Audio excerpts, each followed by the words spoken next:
지난주에 이어서 주와 말씀의 교회 김용훈 목사님이 말씀을 전해 주실 텐데요. 제가 4월 한 달 동안 좀 부탁을 드렸어요. 그래서 두 번 더 말씀을 전에 주일에도 한번 오셨었죠. 제가 너무나 사랑하는 목사님입니다. 말씀을 잘 들으시고 큰 은혜를 누리시기를 바랍니다. 목사님, 제가 이런 걸 잘 안 해봤는데 우리 박수로 환영하겠습니다.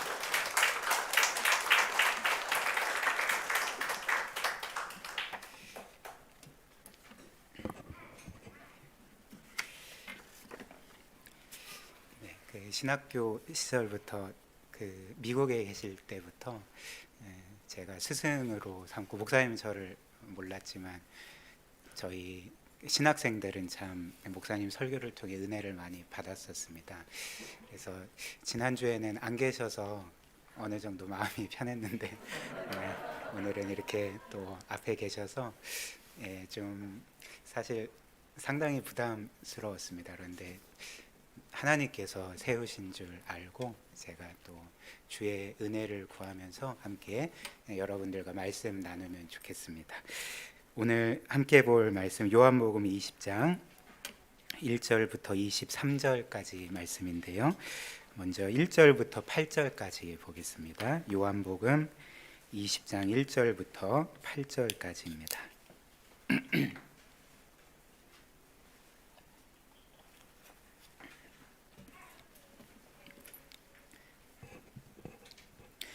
요한복음 20장 1절부터 8절까지의 말씀을 제가 대신 봉독해 드리겠습니다. 하나님의 말씀을 들으십시오. 안식 후 첫날 일찍이 아직 어두울 때에 막달라 마리아가 무덤에 와서 돌이 무덤에서 옮겨진 것을 보고 시몬 베드로와 예수께서 사랑하시던 그 다른 제자에게 달려가서 말하되, 사람들이 주님을 무덤에서 가져다가 어디 두었는지 우리가 알지 못하겠다 하니, 베드로와 그 다른 제자가 나가서 무덤으로 갈새 둘이 같이 다름질하더니 그 다른 제자가 베드로보다 더 빨리 달려가서 먼저 무덤에 이르러 구부려 세마포 놓인 것을 보았으나 들어가지는 아니하였더니, 시몬 베드로는 따라와서 무덤에 들어가 보니 세마포가 놓였고 또 머리를 쌌던 수건은 세마포와 함께 놓이지 않고 땅 곳에 쌌던 대로 놓여 있더라. 그때야 무덤에 먼저 갔던 그 다른 제자도 들어가 보고 믿더라. 아멘. 우리가 지난 수요일에 함께 말씀 나눈 것처럼 우리 주님께서는 십자가에 못 박혀 죽임을 당하셨습니다. 사실 그분께는 어떤 죄도 없었고 이 세상 역사 가운데 가장 완벽한 삶을 사셨음에도 불구하고 그 당시 가장 큰 죄인으로 정죄받으시고 채찍질 당하시고 결국에는 십자가에 못 박혀 죽임을 당하셨던 거죠. 그래서 우리는 분명히 알 수 있습니다. 그분께서 십자가에 못 박히신 것은 그분에게 어떤 죄가 있기 때문에 그런 것이 아니라, 그분께서 그 정도의 죄인이기 때문이 아니라 우리의 죄 때문에, 우리가 그렇게 악랄한 죄인이기 때문에 예수께서는 우리 대신 우리의 죄를 짊어지시고 십자가에 못 박혀 죽임 당하신 것이었죠. 그리고 그렇게 죽임 당하신 후에 이제 아리마대 사람 요셉과 또 그 전에 예수님을 밤중에 찾아왔던 이 니고데모라는 인물이 예수님의 시신을 수습했습니다. 그래서 아리마대 요셉이 가지고 있었던 돌을 깎아 만든 무덤에 예수님을 안치했는데요. 그 전에 예수님을 세마포 옷으로 정성스럽게 싸고 그 안에 향품을 집어넣어서 예수님을 장례 치렀던 거죠. 그리고 이틀 후에, 즉 주일 새벽에 막달라 마리아가 예수님의 무덤으로 왔습니다. 그런데 이제 놀라운 광경을 목격하게 된 거죠. 그 무덤을 막고 있었던 그 큰 입구를 막고 있었던 그 돌이 옮겨져 있었고, 그리고 그 안에 있던 예수님의 시신이 없어져 버린 것입니다. 그래서 막달라 마리아는 놀란 마음에 곧바로 제자들에게 가서, 특별히 베드로와 또 요한에게 가서 이 사실을 알렸던 거죠. 누가 예수님의 시신을 가져갔습니다. 이 일을 어떻게 합니까? 라고 이렇게 전했고, 이제 곧바로 베드로와 요한은 무덤으로 달려갔습니다. 그리고 실제로 보니까 무덤을 막고 있었던 큰 돌이 치워져 있었고, 그 안에 들어가서 보니까 실제로 예수님의 시신이 없어졌던 거죠. 어떤 일이 일어났을까요? 예수님께서 그분이 말씀하신 대로 3일 만에 다시금 살아나셨던 것입니다. 그래서 저는 이렇게 부활절을 지나고 나서, 지난주에 저희 김영희 목사님께서 부활에 대한 말씀을 전해주셨는데, 저는 그것과 겹치지 않게 또 다른 차원에서 이 부활의 메시지를 다시 한번 살펴보려고 합니다. 그래서 저는 4가지로 이 본문 말씀 살펴보고자 하는데요. 첫 번째는 그리스도께서 부활하신 것의 의미에 대해서 살펴볼 거고요. 두 번째는 그리스도께서 부활하신 것을 입증하는 증거들에 대해서 살펴보겠습니다. 그리고 세 번째는 부활하신 예수께서 베푸신 은혜에 대해서, 그리고 마지막은 부활하신 예수님께서 주신 사명에 대해서, 첫 번째 부활의 의미, 두 번째 부활의 증거, 세 번째 부활의 은혜, 네 번째 부활의 사명, 이렇게 4가지로 오늘 말씀 살펴보겠습니다. 첫 번째로 예수님의 부활은 무엇을 의미할까요?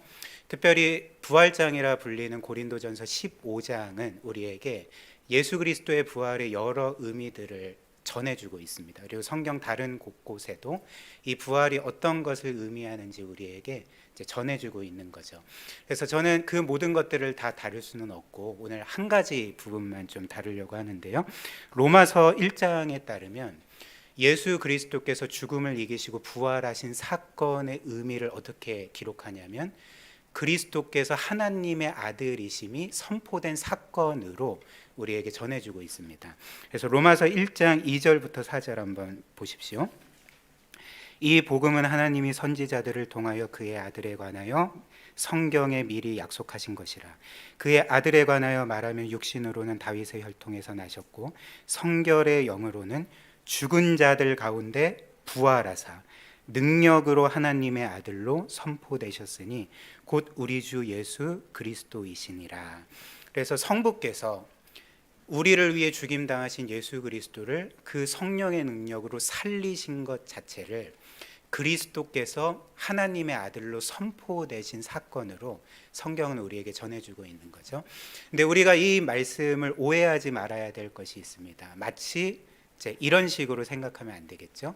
그리스도께서 부활 전에는 하나님의 아들이 아니셨는데 부활을 통해서 하나님의 아들이 되신 것처럼 우리는 이해할 수가 없습니다. 도리어 이 말씀의 의미는 예수께서 원래는 영광의 하나님이셨다가 우리를 위해 사람이 되셔서 이 세상에 오시지 않았습니까? 그래서 그분의 신적인 영광을 어찌됐든 육신 뒤로 감추셨던 거죠. 그래서 하나님이셨지만 모든 사람들이 보기에는 우리와 똑같은 사람으로 보였고, 그렇기 때문에 하나님의 아들이심이 어떤 면에서는 감추어져 있었던 것입니다. 그런데 예수께서 그분이 말씀하신 것처럼 죽으셨다가 다시금 살아나심으로써 이제 어떤 것이 선포되었냐면, 그분이 말씀하신 그대로 이 예수께서 하나님의 아들이심이 선포되었던 거죠. 하나님의 신적 능력과 그분이 생명 자체임이 선포된 사건이 바로 이 부활 사건이라고 하는 것입니다. 그리고 예수님께서 이렇게 부활하셨고 부활하심으로 하나님의 아들로 선포되셨다는 것에서 우리가 또 한 가지 깨달을 수 있는 바는 이제 그분의 모든 말씀이 진짜 사실이고 진리였음을 이제 입증해 주는 사건이 부활이라는 거죠. 예를 한번 들어볼까요? 그 누구든지, 그 사람이 믿는 사람이든지 믿지 않는 사람이든지 누구든지 이 복음서를 아주 객관적이고 정직하게 처음부터 끝까지 쭉 읽어 내려가면 그 사람이 깨닫게 되는 바가 있을 것입니다. 그것은 이 예수라는 인물이 이 세상 사람들이 말하는 것처럼 단지 4대 성인 중에 한 인물이 될 수 없다는 것을 깨달을 것입니다. 왜냐하면 이 예수님은 다른 그 4대 성인의 한 사람들로 불리는 그런 사람들과는 달리 그분 자신을 끊임없이 계속 하나님이라고 주장하셨기 때문에 그런 거죠. 특별히 요한복음을 보면 여러분들도 아시다시피 예수님께서는 계속적으로 자신을 헬라어로 가리켜서 이제 에고 에이미라고 표현을 하셨는데, 이 에고 에이미는 사실 출애굽기 3장 14절에 나오는 그 여호와의 이름이었습니다. 나는 스스로 있는 자라를 헬라어로 번역할 때 에고 에임이었는데, 예수께서 자신을 이렇게 그 당시 사람들에게 나는 너희가 구약에 믿고 있던 이 세상 만물을 창조하고 주관하는 여호와 하나님이다라고 끊임없이 자신의 정체를 밝히셨던 거죠. 즉 나는 영원한 존재고, 나는 창조주고 주권자고, 그리고 너희들의 왕이다, 신이다라고 이제 계속적으로 밝히신 것입니다. 사실 여러분들도 알다시피 이 세상의 주요 종교들의 창시자들이 있지 않습니까? 공자나 혹은 마호메트나 혹은 석가모니나, 그러니까 이런 사람들을 보통은 사람들이 신이라고 생각을 하는데 사실 그렇지 않습니다. 이들은 자신들을 가리켜 신이라고 말한 적이 단 한 번도 없고, 도리어 나는 신을 가리키는 사람이다, 나는 신의 진리를 전하는 자고, 나는 구원이 아니라 신의 구원을 너희들에게 알려주는 사람일 뿐이다 라고 말했습니다. 그러나 예수께서는 다르셨던 거죠. 나는 단지 하나님을 가리키는 사람이 아니라, 너희에게 하나님의 진리를 전해주는 어떤 선생 정도가 아니라, 내가 여호와 하나님이다, 내가 스스로 있는 자다, 내가 영원한 존재다라고 이제 끊임없이 말씀을 하셨던 것입니다. 그리고 더 나아가 예수님께서는 자신을 하나님으로 밝히셨을 뿐만 아니라, 내가 너희들을 위해 죽을 거고 3일 만에 다시금 살아나리라 이렇게 말씀을 하셨던 거죠. 근데 한번 생각을 해보십시오. 만약 예수님께서 계속적으로 나는 여호와 하나님이고, 나는 하나님의 아들이고, 나는 하나님과 하나인 존재다, 그리고 나는 죽었다가 다시금 살아날 거다라고 말씀을 하셨는데, 그분이 실제로 십자가에서 죽으신 후에 살아나시지 못했다면, 여전히 무덤 가운데 있었다면, 그 당시 사람들은 이 예수님에 대해서 어떻게 생각을 했겠습니까? 아, 이 예수가 생전에 자신을 하나님이라고 주장하고, 나와 아버지는 하나다라고 그렇게 주장하고, 내가 죽을 것이지만 다시금 살아날 거라고 말했지만 지금 무덤에 있잖아. 그렇다면 이 예수라는 인물이 한 모든 말은 거짓이었구나라고 생각하지 않았겠습니까? 그래서 만약 예수께서 죽음에서 살아나시지 못하고 여전히 무덤에 계셨더라면, 사람들은 이 예수를 결국에는 두 가지 경우 중 하나로 생각했을 것입니다. 첫 번째는 자신을 하나님으로 사칭한 사기꾼으로 여겼거나, 혹은 자신이 마치 하나님인 것처럼 생각한 미친 사람처럼 여겼겠죠. 그러나 실제로 어떤 일이 일어났을까요? 예수님께서 진짜 살아나셨던 거죠. 예수님께서 그분이 말씀하신 그대로 정확하게 3일 만에 죽음의 권세를 깨뜨리시고 살아나셨던 것입니다. 그리고 많은 이들에게 자신이 살아나신 것을 보이셨던 거죠. 그래서 이것으로 인해서 사람들이 깨닫게 되는 바가 무엇입니까? 예수께서 진짜 하나님의 아들이셨구나, 그분이 진짜 여호와 하나님이셨구나, 그분이 진짜 부활하셔서 지금도 살아계신 하나님이시구나. 더 나아가 그분이 계속 말씀하신 것처럼 그분이 죽으신 것은 그분의 죄 때문이 아니라 우리의 죄 때문이었고, 그러나 부활하셔서 우리의 영원한 구원을 이루시고, 그분을 믿는 자마다 이제는 멸망하지 않고 영원한 생명을 얻고 하나님 자녀의 권세를 얻게 되는구나라는 것들을 확신하게 된 거죠.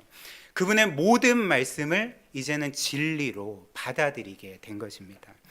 이것이 바로 예수 그리스도께서 부활하셨다는 것의 의미가 되는 거죠. 로마서 1장의 말씀처럼 예수께서 부활하심으로써 하나님의 아들로 선포되고, 그분의 모든 말씀이 진리이고 그 말씀대로 우리의 영원한 구세주이심을 우리에게 선명하게 선포하는 것이 이 부활 사건이라는 것입니다. 그 다음 두 번째로, 그렇다면 예수님께서 부활하셨다는 증거는 무엇인가? 물론 우리는 다 예수께서 부활하셨다는 것을 알고 있지만, 오늘 본문 말씀을 보면 예수께서 실제로 부활하셨다는 강력한 증거들을 우리가 보게 됩니다. 첫 번째로, 그 본문 말씀을 보면 예수님의 부활의 증거는 빈 무덤인 거죠. 그래서 본문 말씀처럼 베드로와 요한이 그 막달라 마리아의 말, 예수의 시신이 없어졌다는 말을 듣고 그 무덤에 와서 직접 확인을 했습니다. 그래서 우리가 본 것처럼 돌로 된 문이 열려져 있었고, 그래서 실제로 그 안에 들어가 보니까 예수님의 시신이 진짜 사라져 버린 거죠. 그리고 좀 이상한 것이 무엇이냐면 오늘 본문 말씀이 알려주는 것처럼 예수님의 시신을 쌌던 세마포와 머리를 둘렀던 수건이 원래 위치 그대로 포개어져 있었던 것입니다. 우리 요한복음 20장 3절부터 8절 다시 한번 보겠습니다.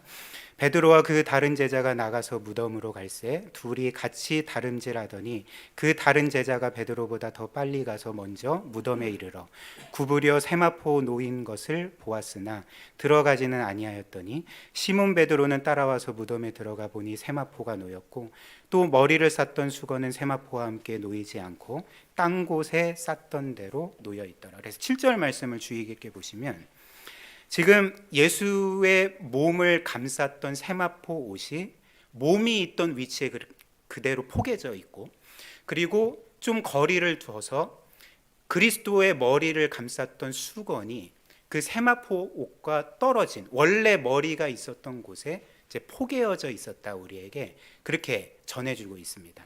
그리고 8절입니다. 그때에야 무덤에 먼저 갔던 그 다른 제자도 들어가 보고 믿더라, 이렇게 말씀을 하는 거죠. 뭔가를 믿게 되었던 거죠. 일단 예수님의 시신을 쌌던 수의가 그 자리 그대로 포개어져 있었던 것은 우리에게 뭘 알려주냐면 누군가가 예수님의 시신을 가져갔을 가능성이 거의 없다는 것을 우리에게 보여주는 거죠. 한번 생각을 해보십시오. 어떤 사람들이 그 사람이 뭐 도둑이든지 어떤 사람이든지 간에 혹은 제자들이든지 간에 만약에 예수님의 시신을 갖고 갔다고 그러면 여러분들이 생각할 때 시신을 감쌌던 세마포 옷을 벗겨서 시신을 가져갔겠습니까? 아니면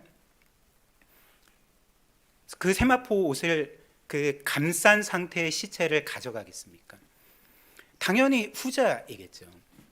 그 세마포 옷을 벗겨서 예수님의 그 벗겨진 상태 그대로 시신을 갖고 갔을 리는 없다는 거죠. 그리고 또 한 가지는 그 예수님을 감싼 그 수의 안에는 그 우리가 본 것처럼 값비싼 향품들이 담겨져 있었습니다.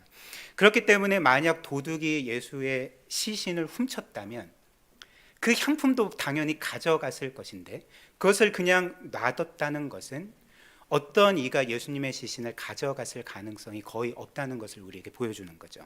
그리고 우리가 본 7절 말씀처럼 만약에 수의를 벗겨서 갖고 갔다면 여러분들이 생각할 때 여러분들이 만약에 예수님의 시신을 가져간 범인이라고 하면 여러분들은 그 급박한 시기 가운데 그 수의를 벗겨서 그냥 아무데나 던져놓지 그 예수님의 몸이 있던 그 자리에 그냥 포개어 놓겠습니까? 그렇지 않죠. 그런데 오늘 본문 말씀을 보면 이 예수님을 감쌌던 수의가 그분이 누우신 자리 그대로 포개어져 있었다는 거죠. 그러니까 쉽게 말씀을 드리면 몸을 쌌던 세마포가 예수님의 몸이 누였던 위치에 그대로 포개져 있었고, 그리고 어느 정도 거리를 띄어서 예수님의 머리를 감쌌던 수건도 예수님의 머리가 누이셨던 그 장소에 그대로 포개져 있었던 것입니다. 성경은 왜 이것을 강조할까요? 무엇을 우리에게 알려주고자 하는 것이겠습니까? 그러니까 예수님께서 우리는 알 수 없지만 신비한 방법으로 부활하셨고, 그래서 그분의 몸이 신비한 방법으로 그 세마포 옷을 빠져나오게 되었을 때 예수님의 몸을 감쌌던 세마포와 머리를 감쌌던 그 수건이 그대로 가라앉았던 거죠. 그래서 그대로 포개여져 있었던 것입니다. 이것이 바로 예수 그리스도께서 실제로 부활하셨다는 증거가 되는 거죠. 이 빈 무덤과 그 무덤 위에 놓였던 세마포와 수건이 예수께서 진짜 부활하셨음을 우리에게 보여주는 한 가지 증거가 되는 것입니다. 그 다음 두 번째로 예수님의 부활의 증거는 많은 증인들이 있다는 것입니다. 오늘 본문 말씀 보면 이 부활하신 예수님을 최초로 목격하고 직접 만난 사람은 이제 막달라 마리아였습니다. 우리 11절부터 16절 보겠습니다. 마리아는 무덤 밖에 서서 울고 있더니 울면서 구부려 무덤 안을 들여다보니 흰옷 입은 두 천사가 예수의 시체에 뉘었던 곳에 하나는 머리편에 하나는 발편에 앉았더라. 천사들이 이르되 여자여 어찌하여 우느냐 이르되 사람들이 내 주님을 옮겨다가 어디 두었는지 내가 알지 못함이니이다. 이 말을 하고 뒤로 돌이켜 예수께서 서 계신 것을 보았으나 예수이신 줄은 알지 못하더라. 예수께서 이르시되 여자여 어찌하여 울며 누구를 찾느냐 하시니 마리아는 그가 동산지기인 줄 알고 이르되 주여 당신이 옮겼거든 어디 두었는지 내게 이르소서 그리하면 내가 가져가리이다. 예수께서 마리아야 하시거늘 마리아가 돌이켜 히브리 말로 라보니 하니 이는 선생님이라는 말이라.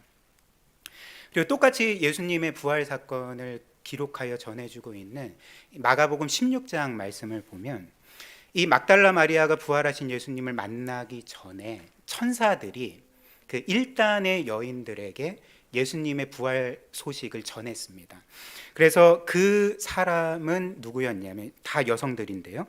이 막달라 마리아와 야고보의 어머니 마리아와 살로메 이 세 명의 여인이 최초로 예수께서 부활하셨다는 소식을 천사들에게 들었던 거죠. 그런데 만약 그 당시 사람들 그리고 지금도 예수님의 부활을 믿지 않는 많은 사람들이 이제 주장하는 것처럼 이 예수님의 부활이 단지 그를 믿는 사람들 혹은 제자들이 꾸며낸 이야기라면, 원래는 거짓인데 진짜처럼 꾸며낸 이야기라면, 사실 이 초기 교회 시대의 제자들은 예수님의 부활의 첫 번째 증인으로서 여성들을 제시하지 않았을 것입니다. 왜 그럴까요? 여러분들도 아시다시피 고대 사회에서 여성이라는 존재는 사실 그 한 사람의 정당한 인격으로 대우받지 못했기 때문에 그렇습니다. 여러분들은 그 어찌됐든 전 세계에서 가장 민주주의가 발전된 나라 중에 뭐 영국도 있지만 우리가 미국을 꼽을 수 있지 않겠습니까? 물론 뭐 여러 문제들이 있는 나라이긴 하지만, 근데 여러분들은 이 사실을 아십니까? 그러니까 미국에서조차 100년 전까지만 해도 여성들이 투표를 할 수가 없었습니다. 여성들에게 참정권이 주어진 게 그 100년 채 안 되거든요. 근데 그 상황이 이렇다면 고대 시대에는 그 이 여성들의 인권이나 어떤 그 사회적인 지위 자체가 말도 못하게 사실 굉장히 이제 그 어려움과 또 사회적인 어떤 비참한 그 처지에 있었던 것들이 여성들이었습니다. 그 성경이 기록될 당시의 로마 시대도 마찬가지였던 거죠. 그래서 당시의 여성들은 한 인격으로 대우받지 못할 뿐만 아니라 그들의 증언 자체가 법적인 효력이 없었던 거죠. 그러니까 법정에서 증인으로 설 수도 없을 뿐더러 뭔가 증언을 해도 모든 사람들이 여성의 증언을 어떻게 믿어라고 이제 반응을 했던 것입니다.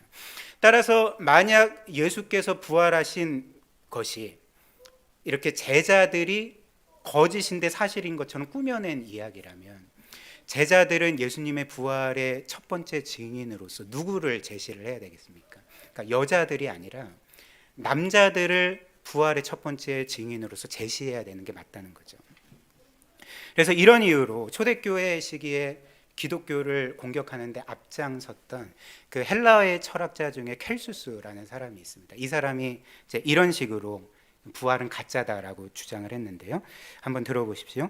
예수라는 인물이 부활했다는 것은 결코 믿을 수 없다. 왜냐하면 그 최초의 증인들이 여자들이기 때문이다.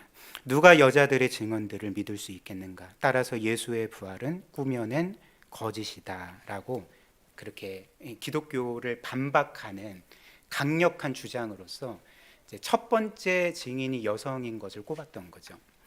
그렇다면 그 복음서의 저자들은 이렇게 예상되는 반론들, 우리가 예수의 부활의 첫 번째 증인으로 여성들을 제시할 때 분명히 사람들이 이것을 믿지 않을 거예요. 받아들이지 않을 거야라는 것을 알매도 불구하고 왜 막달라 마리아를 비롯한 여성들을 부활의 증인으로 제시했을까요? 답은 단 한 가지 분명하지 않습니까? 예수의 부활이 사실이고 그리고 예수님을 첫 번째로 만난 사람들이 여성들이기 때문에 그런 거죠. 사실이라는 것은 꾸며낼 수 없는 것입니다. 그리고 꾸며낼 필요도 없는 거죠. 만약에 그것이 사실이라면 있는 그대로 제시하면 되는 것입니다. 따라서 이렇게 막달라 마리아를 비롯한 여성들이 예수님의 부활의 소식을 가장 처음 듣고 막달라 마리아는 직접 예수님을 만났던 것, 그리고 그대로 제자들이 이 부활 사건을 전한 것은 이 모든 것들이 사실이었기 때문에, 정말 그 누구도 부인할 수 없는 역사적인 사실이었기 때문에 여성들을 증인으로 제시했던 것입니다. 이것이 부활의 또 다른 확실한 증거가 되고요. 또한 부활하신 예수님을 본 증인들은 여성들과 또 12 제자들뿐만 아니라 당시에 많은 사람들이 부활하신 예수님을 보았던 거죠. 특별히 우리가 고린도전서 15장 말씀을 보면 당시 부활하신 예수님을 본 증인들이 500명이 넘었다 우리에게 이렇게 전해주고 있거든요. 그 고린도전서 15장 3절부터 6절 한번 보십시오. 내가 받은 것을 먼저 너희에게 전하였노니 이는 성경대로 그리스도께서 우리 죄를 위하여 죽으시고 장사 지낸 바 되셨다가 성경대로 사흘 만에 다시 살아나서 게바에게 보이시고 후에 12 제자에게와 그 후에 500여 형제에게 일시에 보이셨나니 그 중에 지금까지 대다수는 살아있고 어떤 사람은 잠들었으며 이렇게 전해줍니다. 즉 예수님을 12 제자뿐만 아니라 심지어 500여 형제까지도 그분이 살아나신 것을 직접 보았다는 거죠. 그리고 그 중에서는 죽은 사람도 몇 있지만 대다수가 살아있다. 이 고린도전서가 기록될 그 당시에 대다수가 살아있었다라고 우리에게 전해주고 있습니다. 바울이 고린도전서를 쓴 연대는 AD 55년경입니다. 이것은 무엇을 의미하냐면 예수께서 죽으시고 부활하시고 승천하신 지 채 한 20년이 지난 시점에 이 고린도전서, 특별히 부활장을 써서 사람들에게 전했던 거죠. 그런데 예수께서 승천하신 이후에 20년 정도 지난 시점에도 이미 그리스도께서 살아 계셔서 그 승천하신 것까지 본 사람들이 이제 500여 명이 넘었다는 거죠. 대다수는 살아 있었다는 것입니다. 따라서 바울이 지금 이 고린도전서 15장을 쓰면서 특별히 500여 형제가 보았다. 이 사실을 전하면서 그 당시 사람들에게 어떻게 말하고 있는 것과 같겠습니까? 그러니까 이런 말을 하는 거죠. 당신이 지금 예수 그리스도를 믿지 않지만 그리스도께서 진짜 죽으셨다가 살아나신 것을 확인하고 싶다면 당신에게는 많은 증인들이 있다. 예수님을 직접 보고 그분을 만났던 그분의 부활의 증인들이 많기 때문에 당신은 얼마든지 그들을 통해서 예수 그리스도의 부활의 증거를 받을 수 있고 깨달을 수 있고 믿을 수 있다라고 이제 말해주고 있는 것입니다. 이를 예를 들어서 한번 설명을 해보겠습니다. 우리가 살고 있는 이 광주라는 도시는 약 43년 전에 굉장히 큰 고통을 겪지 않았습니까? 전두환 신군부에 의해서 많은 광주 시민이 고통을 겪고 죽임을 당했던 거죠. 그런데 더 마음을 아프게 하는 것은 지금도, 그러니까 오랫동안 사실 국가 자체가 그 5.18 민주화 운동을, 그 항쟁을 인정하지 않았고 부정해 왔고, 그리고 지금도 많은 사람들이 과거에서부터 지금까지 그 5.18 민주화 운동의 역사성 자체를 이제 부정하는 거죠. 그래서 이 일이 뭔가 북한군의 소행이라거나 혹은 무장한 폭도들이 일으킨 것이라거나, 그러니까 이런 식으로 계속적으로 이 5.18 민주화 운동을 이제 부정해 왔습니다. 그런데 우리는 이 모든 주장들이 거짓이고, 그리고 5.18 민주화 운동의 희생자들이 어찌됐든 민주화 운동을 위해서 희생한 선량한 시민들이었음을 우리는 어떻게 알 수 있겠습니까? 여러분들은 그것이 거짓이고 5.18의 진상이 진정으로 사실이라는 것을 어떻게 알 수 있으십니까? 그러니까 많은 증인들이 있기 때문에 그런 거죠. 아마 여기에서도 그 사건을 겪으신 분이 있으실지 모르겠습니다. 지금도 많은 증인들이 살아있고, 그리고 그 증인들의 증언들이 일치하기 때문에 우리는 그 당시 일들을 직접 겪지 못했을지라도 이 5.18 민주화 운동이 사실이고, 그것을 폄하하고 부정하고자 하는 많은 사람들의 거짓 주장이 진짜 거짓임을 우리는 알 수가 있지 않겠습니까? 그런데 하물며 이 사도 바울이 고린도전서를 기록한 것은 예수께서 죽으시고 승천하신 이후 20년째 지나지 않았던 시점이었습니다. 그 당시에 예수님의 부활을 본 증인들이 한두 사람이 아니라, 혹은 12명이 아니라 500여 형제가 있었고, 그 모든 사람들의 증언이 일치하고 있었던 거죠. 이는 무엇을 보여주겠습니까? 예수 그리스도의 부활이 진짜 역사적인 사실이라는 것. 많은 사람들이 그분을 만났고, 그분을 보았고, 그리고 그분을 통해서 은혜를 받았고, 그렇기 때문에 예수께서 정말 하나님이시자 살아계신 구세주이심을, 우리의 영원한 구세주이심을 믿게 되었던 거죠. 이것이 또 다른 그리스도의 부활의 확실한 강력한 증거가 되는 것입니다. 그리고 마지막 세 번째로 예수님의 부활의 강력한 증거는 제자들의 삶의 놀라운 변화가 되는 거죠. 우리가 아는 것처럼 예수께서 그 악한 자들에게 사로잡히기 전에 제자들의 모습은 어떤 것이었습니까? 자신들도 이 예수님 때문에 뭔가 해를 당할까 봐, 잡혀갈까 봐, 죽임 당할까 봐 두려움으로써 그 예수님을 배반한 사람들이 아닙니까? 이런 사람들이 갑자기 예수 그리스도의 부활을 기점으로 해서 이제는 그 예수님을 위해서, 복음을 위해서 자신의 생명조차 아까워하지 아니하고 내어줄 수 있는 사람들로 놀랍게 변화되게 되었던 것입니다.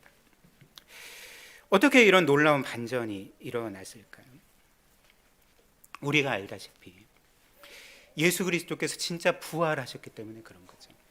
부활하신 예수님을 그들이 진짜 만났고, 그래서 그 전까지는 온전히 믿지 못했던, 이분이 정말 하나님이시고 하나님의 아들이시고 그분이 말씀하신 것처럼 십자가에 죽으셨지만 다시금 살아나심으로써 그분의 죽으심이 우리를 위한 죽으심이었고, 우리의 영원한 구원을 이루시는 십자가 죽음이었고, 그러나 죽음이 그분을 삼키거나 얽매게 하지 못하였고, 도리어 우리를 위해 죽음의 권세를 깨뜨리시고 살아나셨구나, 우리의 영원한 구세주가 되셨구나 라는 것들을 믿게 되자 이들은 그 하나님 앞에, 특별히 그 무한한 영광의 하나님께서 우리와 같은 죄인을 위해 죽임당하셨다는 것을, 그 사랑을 깨닫게 되자 그들은 자신들의 생명과 모든 것들을 이 하나님이신 구세주이신 주님께 내어드릴 수가 있었던 것입니다. 사실 기독교를 공격하는 사람들의 말처럼 진짜 예수 그리스도께서 실제로 부활하시지 않았다면, 그리고 제자들이 이 모든 것들을 꾸며낸 것이라면, 사실 그들이 한 거짓말 때문에 그들의 생명을 내어주는 일은 우리가 상상할 수 없는 일 아니겠습니까? 사실 보통 거짓말이라는 것은 뭔가 우리에게 득이 되기 때문에 하는 일 아니겠습니까? 그래서 내가 어떤 거짓말을 할 때 어떤 유익을 얻거나 어떤 예상되는 위험을 피할 수 있기 때문에 우리는 보통 거짓말을 하는 거죠. 근데 이 제자들이 만약에 그리스도께서 부활하셨다는 것을 거짓으로 꾸며낸 것이라면 이들이 기대할 수 있는 유익이 무엇이겠습니까? 그러니까 아무것도 없고, 이들이 만약 거짓으로 예수 그리스도의 부활을 전했다면 이들을 기다리고 있었던 것은 핍박과, 그리고 감옥에 갇히거나, 혹은 재산을 몰수당하거나, 혹은 십자가에 못 박혀 죽임당하거나, 참수형을 당하거나, 혹은 당시 콜로세움의 맹수의 밥으로 던져지거나, 이런 것들이 자신들을 기다리고 있었음에도 불구하고 그 부활이 진정으로 확실했기 때문에, 직접 그 하나님이신 예수 그리스도를 만났기 때문에, 그리고 그 놀라운 사랑을 실제적으로 경험하고 믿었기 때문에 이들은 자신들의 모든 것들을 주를 위해 아낌없이 내어줄 수가 있었던 거죠. 그리고 더 나아가서 이들이 12제자들이 다 결국에는 순교하지 않았습니까? 그럼 많은 이들이 복음을 전하다가 순교했는데 이들에게는 한 가지 확신이 있었던 거죠. 내가 이렇게 복음을 전하다가 숨이 끊어질지라도 이것이 끝이 아니다. 나를 위해서 부활하신 예수 그리스도 때문에 이미 나에게는 영생이 있고, 내가 복음을 위해서 고통당하고 찢겨 죽임을 당하고 처참하게 죽임을 당한다 할지라도 나를 기다리고 있는 것은 영원한 나라와 영원한 영광과 영원한 상급이다라는 것들을 확신했기 때문에 이들은 주를 위해 자신들의 모든 것들을 내어줄 수가 있었던 것이죠. 이것이 바로 이렇게 놀랍도록 변화된 제자들의 삶이 우리에게 전해주는 부활의 가장 강력한 증거가 된다는 것입니다. 그 다음 세 번째로 부활하신 예수님께서 베푸신 은혜를 또 함께 살펴보겠습니다. 예수님께서 부활하신 후에 가장 먼저 하신 일들은 오늘 본문 말씀에서 보는 것처럼 사람들에게 은혜를 베푸셨던 것입니다. 일단 우리가 앞서 본문에서 보았듯이 주님께서 부활하신 후에 가장 처음으로 만나 주신 사람은 막달라 마리아였죠. 그래서 예수님께서는 그를 첫 번째 그 목격자로 만나 주셨을 뿐만 아니라 그를 최초의 부활의 증인으로 세워 주셨던 거죠. 그런데 이 막달라 마리아는 원래 어떤 사람이었습니까? 여러분들이 아시다시피 이 막달라 마리아는 원래 귀신 들린 여자였습니다. 마가복음 16장 9절에 보면 이 막달라 마리아에 대해서 이렇게 전하고 있습니다. 예수께서 안식 후 첫날 이른 아침에 살아나신 후 전에 7 귀신을 쫓아내어 주신 막달라 마리아에게 먼저 보이시니, 이 막달라 마리아가 과거에는 7 귀신이 들렸다라고 우리에게 알려주고 있는 거죠. 그런데 그 성경에서 이 7이라는 숫자는 그 완전수입니다. 여러분들이 아시다시피. 그래서 2로 비추어 보건대 이 막달라 마리아가 과거에 7 귀신이 들렸다는 것은 단지 7 존재의 귀신에게 사로잡힌 것만이 아니라 우리가 그 수는 알 수 없는 많은 귀신에게 사로잡혔던 여성이었음을 우리가 이 말씀을 통해 알게 되는 거죠. 즉 군대 귀신 들린 자처럼 아마도 이 여인도 많은 귀신에게 사로잡혀서 고통을 당했던 것 같습니다. 그런데 한번 생각을 해보십시오. 인간적으로 생각을 해보면 예수님께서 죽으셨다가 이제 부활하셨습니다. 그리고 이제 이 부활의 복음을 이 세상과 많은 사람들에게 전해야 되시는데, 그렇다면 여러분들이 예수님이라면 누구를 가장 먼저 만나 주시겠습니까? 그리고 누구를 예수님의 부활의 첫 번째 증인으로 세우시겠습니까? 아마도 인간적으로 생각을 하면 모든 사람들이 생각하기에 괜찮은 사람, 뭔가 훌륭한 사람, 그리고 뭔가 그 사람의 말이라면 신빙성 있게 들을 수 있는 그런 사람을 여러분들이 부활의 첫 증인으로 세우지 않겠습니까? 근데 예수님께서 세우신 최초의 증인이 누구입니까? 과거에 7 귀신 들려서 그 수를 셀 수도 없이 많은 귀신들에 사로잡혀서 모든 이들에게 정죄당하고 미친 사람 취급받고 모든 사람들이 피하고 어찌됐든 내쫓으려고 했던 그 가련한 여인을 예수님은 자신의 영광스러운 부활의 첫 번째 증인으로 세우시고 그 여성을 통해서 이 부활의 복음이 제자들뿐만 아니라 이후의 모든 세대에게 전해지도록 하셨던 것입니다. 이는 우리에게 무엇을 알려줄까요? 우리 주님께서는 우리에게 어떤 자격이 있기 때문이 아니라 우리가 그 주님을 만나기에 합당하기 때문이 아니라 우리에게는 아무 자격이 없어도 우리는 이 세상에서 가장 큰 죄인이라 할지라도 주님께서는 그런 사람을 만나 주시고 그런 사람을 구원해 주시고 그런 사람을 그분의 그 복음의 또 부활의 증인으로 세워 주신다는 것을 이 막달라 마리아를 통해 우리가 보게 되지 않겠습니까? 또한 주님께서는 이 막달라 마리아를 통해 제자들에게 부활의 소식을 전하셨던 거죠.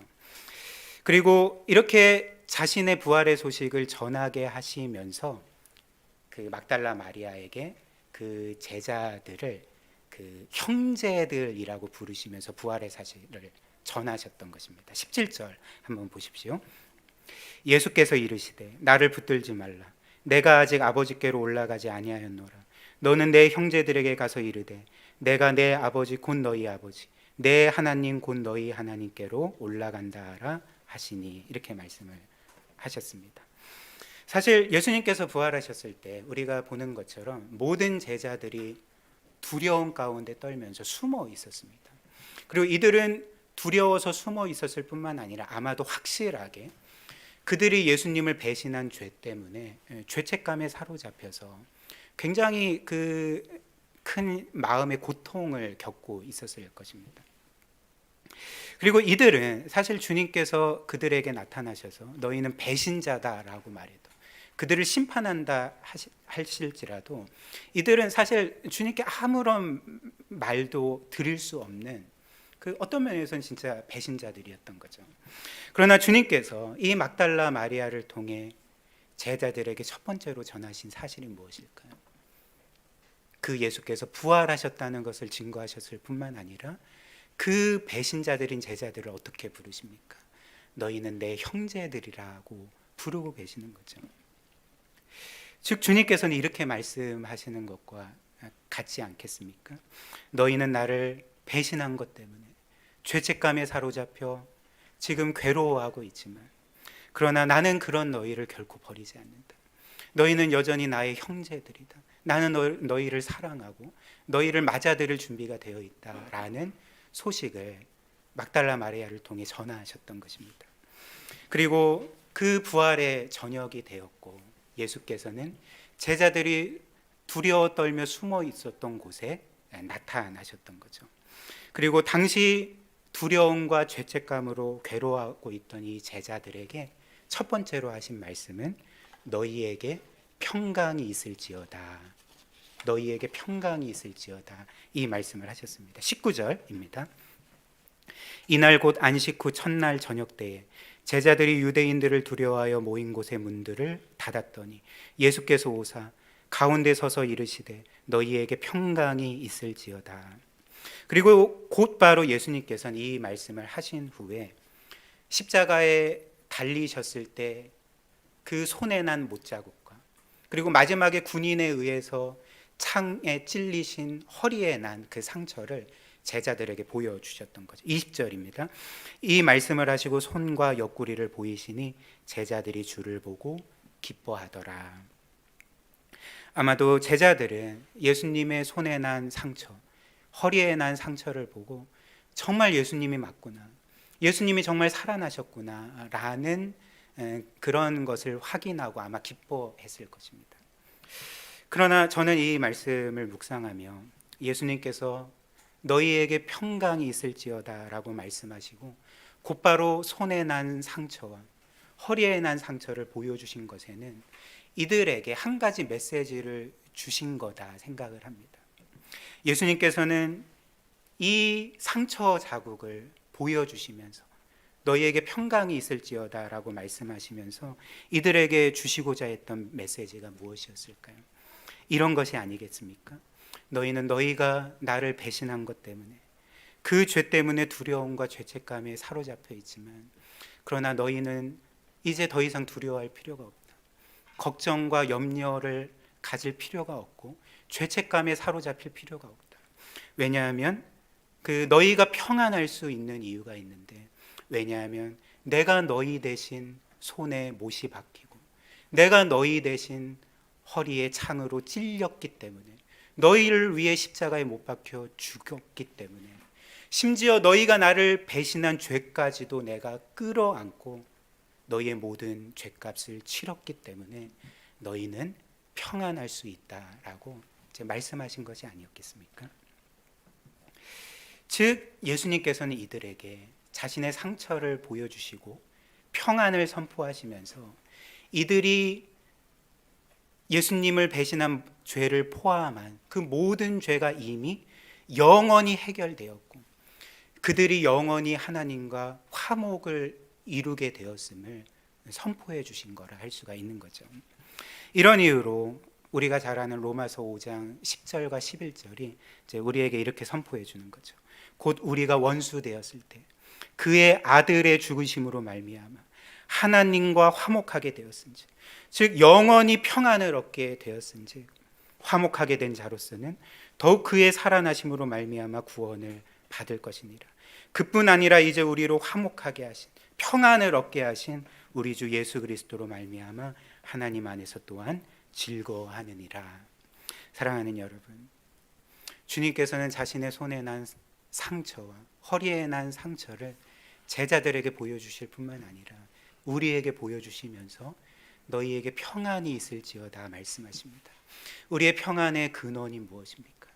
우리가 지금도 여전히 죄를 짓고 연약하고 실패가 많은 사람들임에도 불구하고 우리가 하나님과 늘 화목할 수 있는 이유가 무엇입니까? 주께서 우리를 위해 십자가에 못 박혀 죽임 당하셨기 때문에, 우리 대신 손에 못이 박히시고 그 허리에 창으로 찔리셨기 때문에 우리는 영원토록 하나님과 화목을 이루고 평안을 누릴 수가 있게 되는 거죠. 이것이 바로 부활하신 주께서 우리에게 주시는 놀라운 은혜가 된다는 것입니다. 마지막 네 번째로, 부활하신 예수님께서 사명을 주셨습니다. 그리고 제자들뿐만 아니라 이제 우리 모두에게 사명을 주시는 거죠. 21절부터 23절 한번 보겠습니다. 예수께서 또 이르시되 너희에게 평강이 있을지어다.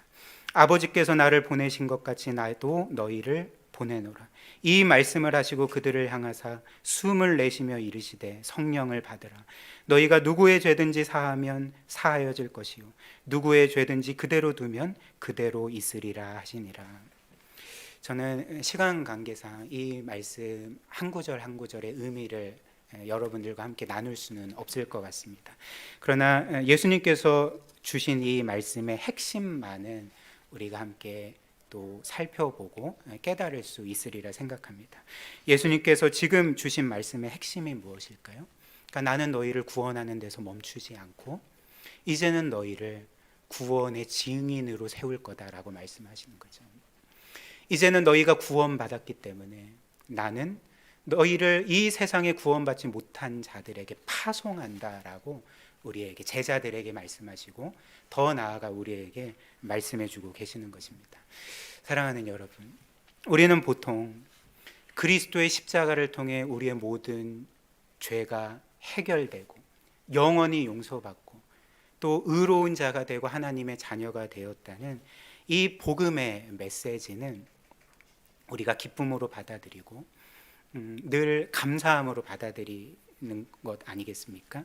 그러나 그리스도께서 이 복음을 통해 너희가 구원을 받았으니 이제는 구원받지 못한 자들에게 너희가 가야 된다. 너희가 그리스도를, 나를 증거해야 되고 복음을 전해야 된다 라는 사명의 말씀은 복음만큼 우리가 그리 기쁨으로 받아들이는 것 같지는 않습니다. 그리고 이렇게 우리를 그리스도의 피값으로 하나님께서 구원하셨다는 복음은 하나님의 진리의 말씀으로 생각을 하지만, 그러나 구원받은 우리가 구원받지 못한 자들에게 가야 된다는 말씀은 복음만큼 권위 있는 하나님의 말씀으로, 진리의 말씀으로 받아들이지 않고, 마치 복음은 반드시 믿고 받아들여야 되지만 이 사명에 대한 말씀은 내가 순종하면 좋긴 하지만 순종하지 않아도 그렇게 크게 상관없는 것으로 생각할 때가 많은 것 아니겠습니까? 저는 그렇게 생각합니다. 그러나 오늘 주님께서 우리에게 주시는 분명한 메시지가 무엇일까요? 너희가 나의 죽음과 부활로 구원받았기 때문에 이제는 구원받지 못한 자들에게 너희가 가는 것이 마땅하다. 아버지께서 나를 이 땅에 보내신 것처럼 나도 너희를 이 세상에 보낸다. 즉 성부께서 신적인 권위로 성자를 이 세상에 보내신 것처럼 성자께서도 신적인 권위로서 우리를 그분의 증인으로 이 세상에 파송하시는 거죠. 그렇기 때문에 이 말씀은 우리가 순종하면 좋고 순종하지 않아도 별반 상관없는 말씀이 아니라, 우리가 진정으로 구원받았다면 우리가 평생토록 반드시 순종해야 될 말씀이라 할 수가 있는 것입니다. 특별히 우리가 지난주에도 살펴보았는데 하나님께서 우리를 구원하시기 위해서 치르신 희생이 무엇이었을까요? 여기 자녀들을 양육하고 계시는 분들, 또 자녀가 계신 분들은 다 아시겠지만 이 세상에서 부모가 가장 사랑하고 자신의 생명보다 더 귀하게 여기고 자신의 목숨과도 기꺼이 바꿀 수 있는 유일한 존재가 자녀들 아닙니까? 성부께서 그 아들을 우리를 위하여 그 십자가 죽음에 아낌없이 내어주셨다면, 그리고 그 독생자 예수께서 우리와 같은 죄인을 구원하시기에 자신의 생명과 모든 것을 아낌없이 내어주셨다면 우리도 우리의 모든 것을 주님께 드리는 것이 마땅하다는 것입니다. 그래서 하나님께서 지금도 애타게 찾고 기다리시는 사람들, 지금도 주를 몰라 죽어가는 많은 사람들에게 오늘 주님께서는 내가 너희를 그들에게 파송한다 말씀하십니다. 그리고 우리의 평생에 그리스도를 전하고 복음을 위해 수고하고 영혼 구원을 위해 애쓰는 모든 일들이 영원한 가치가 있을 뿐만 아니라 영원한 영광이 기다리고 있다라고 우리에게 말씀해 주고 있는 거죠. 주께서 우리를 위해 베푸신 놀라운 사랑과 은혜를 기억하며 그분이 우리를 위해 모든 것 내어주셨으니 우리도 그분께 모든 것들을 내어드리며 그분이 주신 사명을 따라 신실하게 살아가는 우리가 되었으면 좋겠습니다. 이런 은혜가 우리 사랑하는 모든 지체들에게 풍성하게 임하기를 주님의 이름으로 축복합니다. 제가 잠시 기도하고 마무리하겠습니다. 하나님, 오늘 다시 한번 주일에 이어서 우리에게 그리스도의 부활의 그 소식과 의미와 또 은혜와 사명을 알려주셔서 참으로 감사합니다. 우리가 늘 그리스도의 죽으심과 부활을 기억하며 그것이 우리에게 영원한 생명을 주었고 영원한 영광을 주었고 우리가 이 땅에서 죽어도 살고 영원히 살며 특별히 주를 위해 고난과 아픔을 겪는다 할지라도 우리를 기다리는 것은 그 하나님과의 영원한 기쁨과 복락임을 우리가 그리스도의 부활 안에서 확인하게 됩니다. 우리는 아무 자격 없는 자들이지만 이런 놀라운 은혜를 주신 그 삼위 하나님의 은혜를 기억하며 이제는 주께서 우리를 이 세상에 파송하셨사오니 신실하게 그리스도를 증거하고 복음을 전하는 복된 삶 살아가게 하여 주옵소서. 그래서 많은 영혼들이 우리 교회와 우리의 삶을 통해 구원 얻고 하나님의 기쁨이 될 수 있는 그런 우리의 모든 삶 되게 하여 주옵소서. 감사드리오며 예수 그리스도의 이름으로 기도드립니다. 아멘.